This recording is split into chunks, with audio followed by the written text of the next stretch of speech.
अभी different states में बहुत सारे इलेक्शन हुए, जैसा कि गोवा में हो, फिर गुजरात में हुआ, देन हिमाचल प्रदेश में हुआ।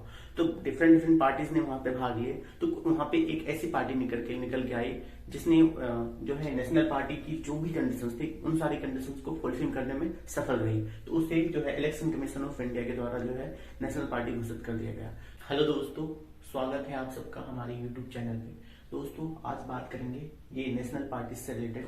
आपके मन में जितने भी डाउट्स रहते हैं कि जो है कितनी नेशनल पार्टीज है, उनकी लिस्ट को देखेंगे। फिर कौन सी जो है सबसे पुरानी नेशनल पार्टी है, फिर कौन सी नई नेशनल पार्टी है, एंड जो उसके बात करेंगे कि कौन सी ऐसी अथॉरिटी है इंडिया में, कौन सी ऐसी अथॉरिटी है या फिर कौन सी बॉडी है जो नेशनल पार्टी डिसाइड करता है या फिर जो है स्टेट पार्टी डिसाइड करता है। एंड जो है उसकी स्टेटस अगर एक बार नेशनल पार्टी या फिर कुछ बन गई तो वो हमेशा के लिए वो स्टेटस को एंजॉय करेगा या फिर वो उसकी परमानेंट स्टेटस नहीं होती है। तो उन चीजों को देखेंगे।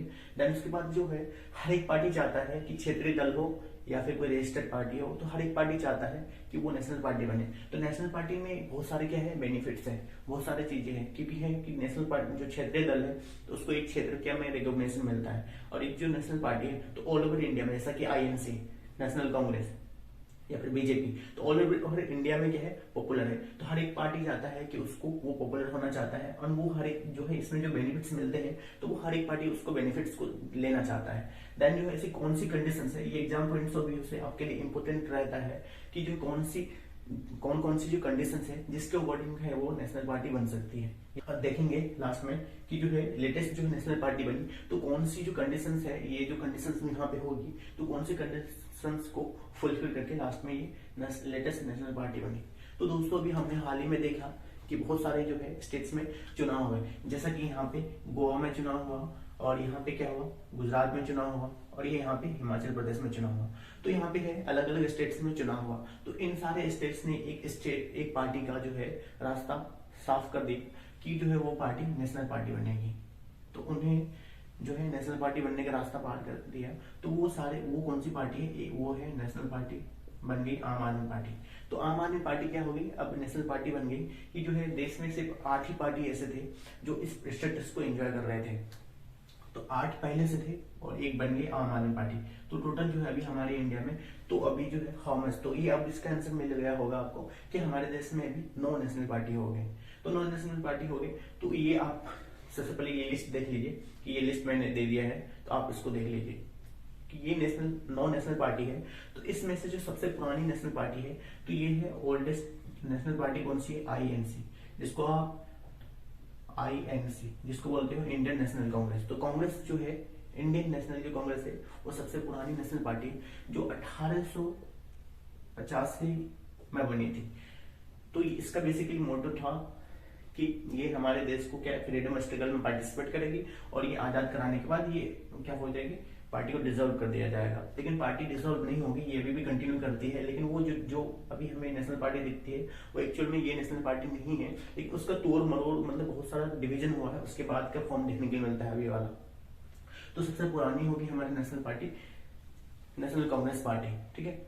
एंड जो न्यूएस्ट जो नेशनल पार्टी बन गई ये आम आदमी पार्टी जो है इस क्लब को अब ज्वाइन कर लिया है। तो आम आदमी पार्टी क्या है, नेशनल पार्टी बन गई। तो आम आदमी पार्टी क्या 2012 में बनी है, ठीक है, अन्ना हजारे की मूवमेंट से बनी थी, अब ये नेशनल पार्टी बन गई। तो अब सारे देखेंगे कि कौन सी ये अथॉरिटी है दूसरे नंबर पे कि जिससे ये चीजें प्राप्त है कि वो चीजों को देखेगा कि कौन सी पार्टी नेशनल पार्टी होगी या फिर कौन सी पार्टी रजिस्टर्ड पार्टी होगी।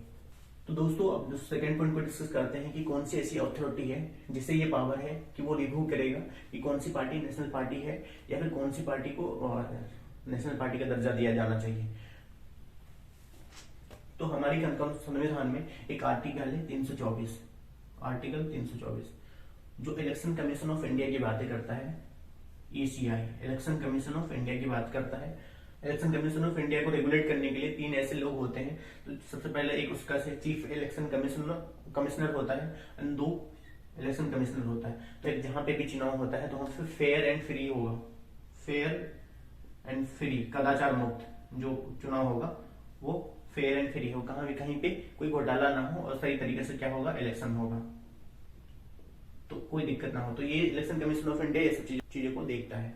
और जो मॉडल कोड ऑफ कंडक्ट है तो ये सारी चीजें भी इलेक्शन कमीशन ऑफ इंडिया ही चीजों को देखता है, ठीक। आचार संहिता के नियम जो होते हैं। तो ये आर्टिकल 324 के में एक बॉडी है इलेक्शन कमीशन ऑफ इंडिया। तो इलेक्शन कमीशन ऑफ इंडिया सिर्फ ये सारी चीजें ही नहीं देखता, तो वो लिस्ट को भी रेगुलेट करता है कि कौन सी जो लिस्ट है नेशनल पार्टी की होगी या फिर कौन सी लिस्ट जो है स्टेट पार्टी की होगी। तो ये सारी चीजें को वो रेगुलेट करता है। तो दोस्तों ये जो इलेक्शन कमीशन ऑफ इंडिया है ये भी चीज देखता है कि जो है किस पार्टी को रजिस्टर्ड पार्टी घोषित किया जाएगा। तो जो है कोई भी पार्टी इलेक्शन लड़ने से पहले पार्टी के नाम पे अगर इलेक्शन लड़ेगा तो उससे रजिस्टर्ड पार्टी होना जरूरी होता है। या फिर आप निर्दलीय लड़ोगे तो कोई इशू नहीं है, नाम से अगर पार्टी के नाम से अगर लड़ना है तो उसको रजिस्टर्ड पार्टी होना पड़ेगा। तो हमारे देश में 2021 के according election commission of India का डाटा है कि जो है जो रजिस्टर्ड पार्टी है हमारे इंडिया में कितने हैं, रजिस्टर्ड पार्टी है 2858। तो इतनी रजिस्टर्ड पार्टी है। तो इतने सारे पार्टी को ना तो स्टेट पार्टी बनाया जा सकता है ना ही नेशनल पार्टी बनाया जा सकता है। तो ये क्या है हमारी सिर्फ रजिस्टर्ड पार्टी है। तो अब देखते हैं कि जो है नेशनल पार्टी कितने हैं। तो नेशनल पार्टी आपको अभी पता चल गया कि 8 नेशनल पार्टी हो गए हैं, थे पहले और एक अभी हो गए हैं, तो 9 नेशनल पार्टी हो चुके हैं। तो अभी जो है स्टेट पार्टी कितनी है, इंडिया में टोटल स्टेट पार्टी हो गया 54। तो ये लिस्ट है कि जो रजिस्टर्ड पार्टी हो गया 2858 एंड जो नेशनल पार्टी हो गई 9 एंड जो है स्टेट पार्टी हमारे 54 हो गए। तो ये सारे लिस्ट को कौन रिव्यू करेगा, election commission of India review करेगा एंड पीरियडिकली वो देखेगा कि कौन सी पार्टी कौन सी कंडीशंस को फुलफिल करता है या नहीं करता है। तो 2016 में एक एक्ट आया, 2016 में एक एक्ट आया जिसको ये देखा जाएगा कि कोई पार्टी को अगर स्टेट पार्टी है या फिर नेशनल पार्टी है तो उसको पीरियडिकली देखा जाएगा, पीरियडिकली, ठीक है, और उसको रिव्यू किया जाएगा कि वो पार्टी वो सारी कंडीशंस जो थे वहां पे, तो उन कंडीशंस को क्या है कि जो ये चौथे नंबर में जो कंडीशंस हैं तो उन कंडीशंस को फुलफिल अभी भी कर रहा है या फिर नहीं कर रहा है। अगर नहीं कर पाएगा तो उस पार्टी को क्या कर दिया जाएगा, एक्सपेल कर दिया जाएगा। तो हाल ही में अभी इलेक्शन कमीशन ऑफ इंडिया जो है बहुत सारे पार्टी अभी ऐसे पार्टी है, इन 9 पार्टी में से उन्हें नोटिस भेजा कि भाई अच्छा परफॉर्म नहीं कर पा रहे हो, तो आपके साथ क्या किया जाए आप बताओ। तो पार्टी ने रिप्लाई में जवाब ये दिया, तो उन पार्टी ने रिप्लाई में ये जवाब दिया कि सर हमें 2024 का जो इलेक्शन जनरल इलेक्शन होगा तो हमें तब तक का टाइम दे दो, हम अगर अच्छा इंप्रूव नहीं कर पाएंगे या फिर हम अच्छा काम नहीं कर पाएंगे तो हमें स्टेटस से निकाल देना। तो अगर ऐसा अगर ये वो पार्टी अगर यहाँ पे अच्छी परफॉर्म नहीं कर पाई तो आप देखोगे कि उस टाइम तक हमें हमारे पास सिर्फ 3 नेशनल पार्टी बच पाएगी, जैसा कि एक आईएनसी होगी, नेशनल कांग्रेस, एक बीजेपी और एक बढ़ती पॉपुलरिटी किसकी है अभी आम आदमी पार्टी जो है बहुत ज्यादा ये पॉपुलर हो रहा है हर एक स्टेट में। तो ये तीनों पार्टी ही देखने के लिए मिलेगा। अगर ऐसा होगा तो आम आदमी पार्टी के लिए क्या है, ये समझ सकते हैं कि इन सबके कैटेगरी में शामिल हो जाना ये बहुत बड़ी बात होता है कि नेशनल लेवल में, तो धीरे धीरे और भी ग्रो कर सकता है। तो दोस्तों तीसरा पॉइंट है हमारा कि जो है कोई भी पार्टी अगर नेशनल पार्टी बनती है तो उसको क्या क्या बेनिफिट्स होंगे। तो इसके कुछ पॉइंट्स में बेनिफिट्स को देख लेते हैं कि सबसे पहला जो बेनिफिट होगा इसको क्या मिलेगा बेनिफिट, इसको सबसे पहले बेनिफिट ये मिलेगा कि उसका पार्टी सिंबल जो होगा रिजर्व होगा ओवर इंडिया में।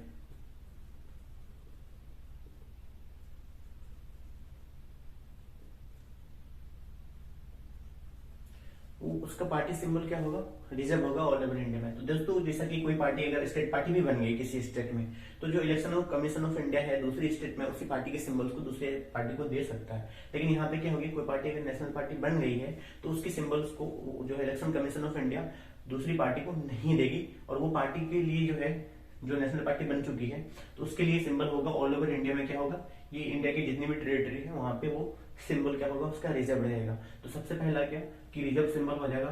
दूसरा कि जो दूरदर्शन है या फिर आकाशवाणी जो चैनल है, आकाशवाणी, दूरदर्शन टेलीविजन और ये जो रेडियो चैनल है, तो इन सारे में क्या है अपना जो प्रसार है, अपना जो थीम्स है, अपना स्पीच है, अपना जो भी मुद्दे हैं तो उन सबको क्या कर सकती है, ब्रॉडकास्ट कर सकती है।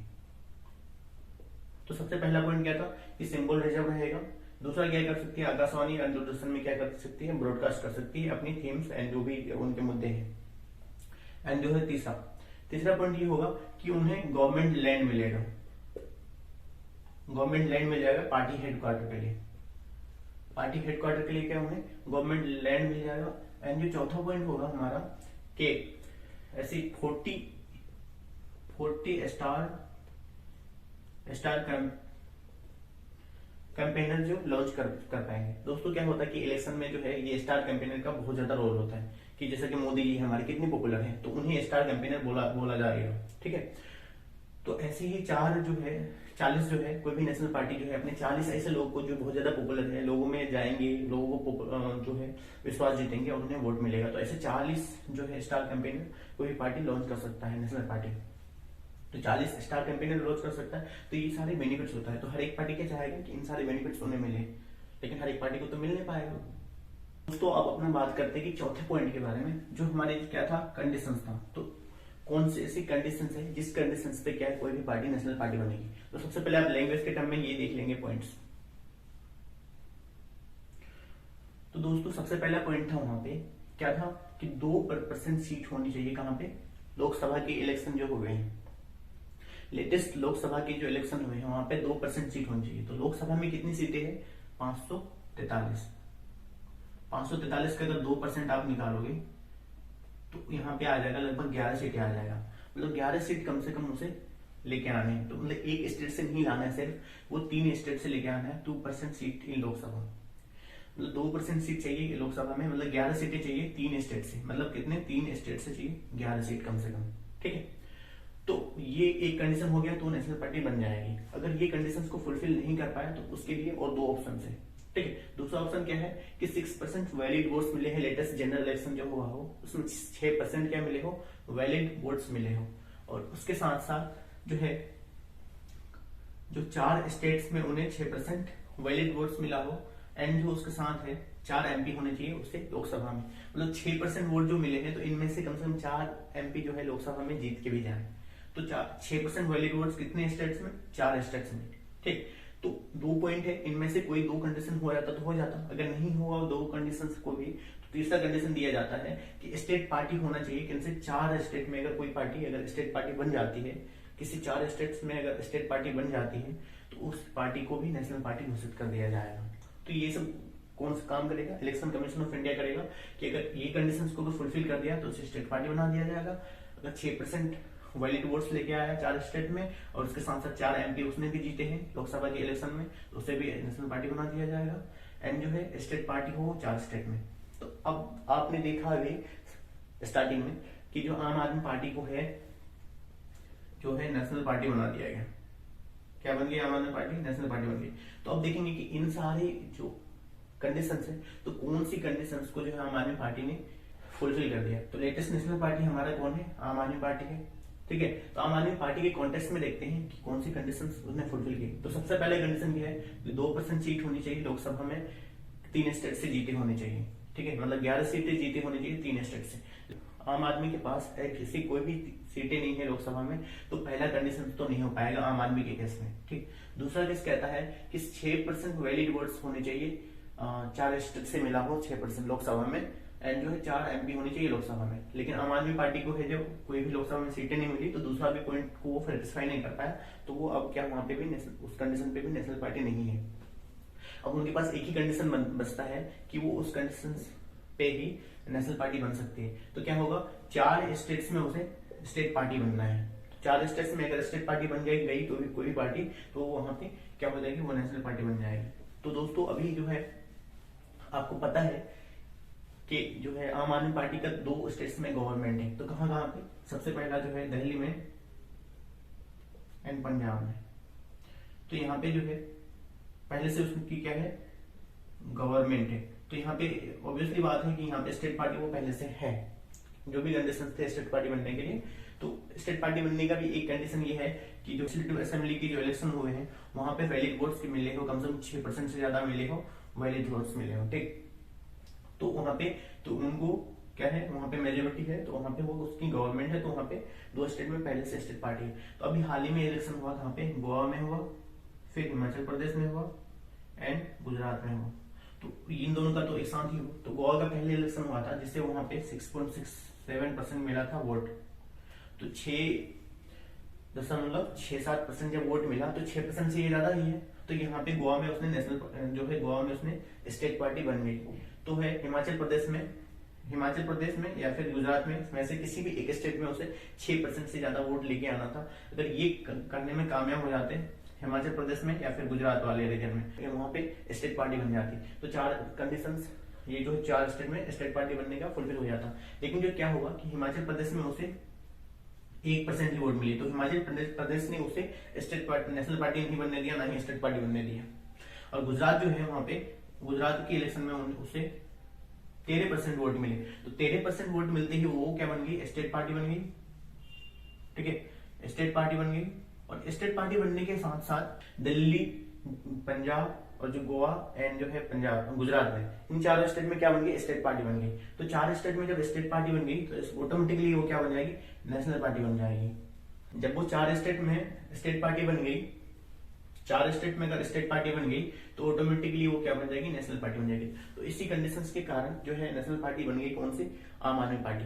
तो अब देखते हैं कि कौन सी ऐसी बेनिफिट्स हैं जो आम आदमी पार्टी अब एक्सरसाइज कर पाएगी। तो दोस्तों जो बेनिफिट्स थे कोई भी नेशनल पार्टी बनने के लिए, तो वो सारे बेनिफिट्स को एंजॉय कर पाएगा। जैसा कि जो है गवर्नमेंट लैंड मिलेंगे उसके हेडक्वार्टर बनाने के लिए। दूसरा जो है 40 स्टार कैंपेनर लॉन्च कर पाएगा।